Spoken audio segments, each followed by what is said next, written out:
সাবেক এমপি খালেদা রব্বানীকে দেখতে তার বাড়িতে গেলেন মাননীয় প্রধানমন্ত্রী জনাব তারেক রহমান সাহেব। প্রধানমন্ত্রীকে দেখে অশ্রুসিক্ত হয়ে পড়েন এই সংসদ সদস্য। উনি বলেন, আমার মন টানতে ছিল আপনি আসবেন, আপনি ঠিকই এসেছেন। চলুন বিস্তারিত আমরা ভিডিওতে দেখি।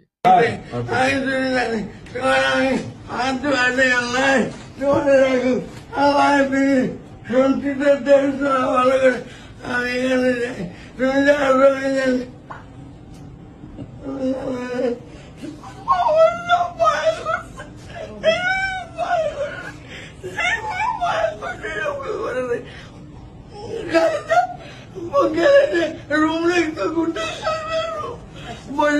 আপনি বসেন। একবার আপনাকে দেখা গেলাম না, তারপর আমি দিলেন না আসলেন তো আমি চেষ্টা করতাম। কেউ নেই আমার হারিয়ে মাঝে মাঝে ফোন করতো, হারিয়ে তার বন্ধে দিয়ে আমাদের মাঝে মাঝে ফোন করতো।